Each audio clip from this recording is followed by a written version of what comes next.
Though in the course of this paper various superphysical phenomena have been mentioned and to some extent explained, it will perhaps before concluding be desirable so far to recapitulate as to give a list of those which are most frequently met with by the student of these subjects, and to show by which of the agencies we have attempted to describe they are usually caused. The resources of the astral world, however, are so varied that almost any phenomenon with which we are acquainted can be produced in several different ways, so that it is only possible to lay down general rules in the matter. Apparitions or ghosts furnish a very good instance of the remark just made, but in the loose manner in which the words are ordinarily used, they may stand for almost any inhabitant of the astral plane. Of course, psychically developed people are constantly seeing such things, but for an ordinary person to see a ghost, as the common expression runs, one of two things must happen. Either that ghost must materialize, or that person must have a temporary flash of psychic perception. But for the fact that neither of these events is a common one, ghosts would be met with in our streets as frequently as living people. Churchyard ghosts. If the ghost is seen hovering about a grave, it is probably the etheric shell of a newly buried person, though it may be the astral body of a living man haunting in sleep the tomb of a friend. Or again, it may be a materialized thought form, that is, an artificial elemental created by the energy with which a man thinks of himself as present in that particular spot. These varieties would be easily distinguishable one from the other by anyone accustomed to use astral vision, but an unpracticed person would be quite likely to call them all, vaguely, ghosts. Apparitions at the time of death are by no means uncommon, and are very often really visits paid by the astral form of the dying man just before what we elect to call the moment of dissolution, though here again they are quite likely to be thought forms called into being by his earnest wish to see some friend once more before he passes into an unfamiliar condition. Haunted localities. Apparitions at the spot where some crime was committed are usually thought forms projected by the criminal, who, whether living or dead, but most especially when dead, is perpetually thinking over again and again the circumstances of his action. And since these thoughts are naturally specially vivid in his mind on the anniversary of the original crime, it is often only on that occasion that the artificial elementals he creates are strong enough to materialize themselves to ordinary sight, a fact which accounts for the periodicity of some manifestations of this class. Another point in reference to such phenomena is that wherever any tremendous mental disturbance has taken place, wherever overwhelming terror, pain, sorrow, hatred, or indeed any kind of intense passion has been felt, an impression of so very marked a character has been made upon the astral light that a person, with even the faintest glimmer of psychic faculty, cannot be but deeply impressed by it, and it would need but a slight temporary increase of sensibility to enable him to visualize the entire scene, to see the event in all its detail apparently taking place before his eyes, and in such a case he would of course report that the place was haunted and that he had seen a ghost.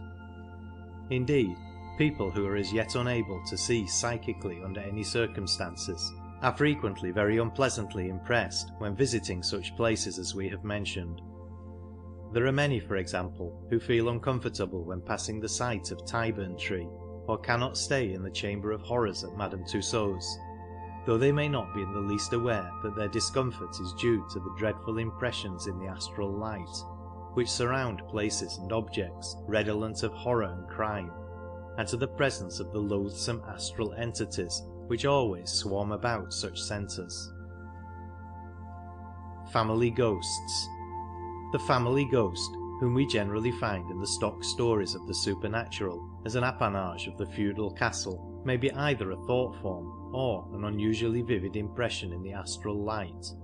or again he may really be an earthbound ancestor still haunting the scenes in which his thoughts and hopes centred during life. Bell ringing, stone throwing, etc. Another class of hauntings which take the form of bell ringing, stone throwing, or the breaking of crockery, has already been referred to, and is almost invariably the work of elemental forces, either set blindly in motion by the clumsy efforts of an ignorant person trying to attract the attention of his surviving friends, or intentionally employed by some childishly mischievous nature spirit. The nature spirits are also responsible for whatever of truth there may be in all the strange fairy stories which are so common in certain parts of the country. Sometimes a temporary accession of clairvoyance, which is by no means uncommon among the inhabitants of lonely mountainous regions, enables some belated wayfarer to watch their joyous gambols. Sometimes strange tricks are played upon some terrified victim, and a glamour is cast over him,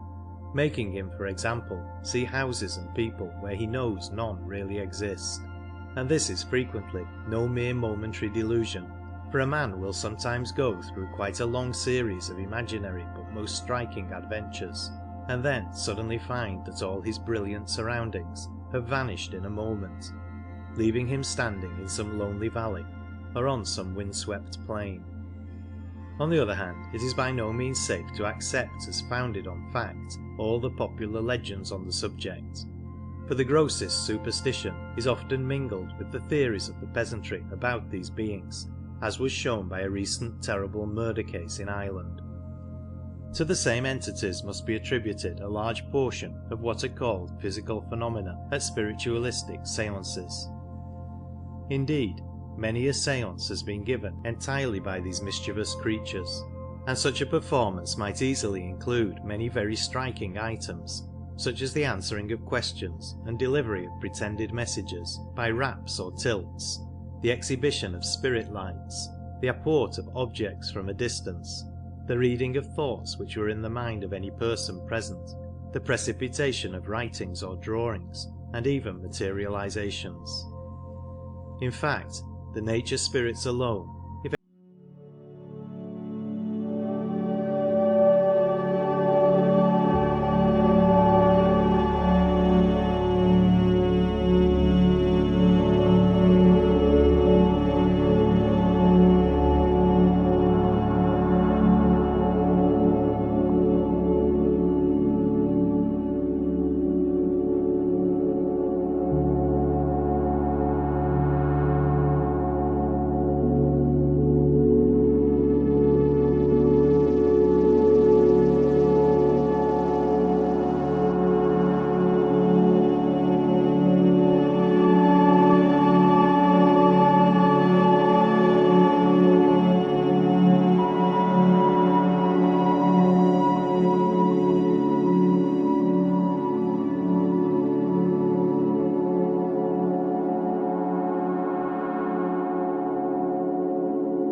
It is admitted that some of these pass through solid matter with perfect ease, so that this enables us to account scientifically for some of the peculiarities of astral vision, though those minds to which the theory of the fourth dimension commends itself find in it a neater and more complete explanation.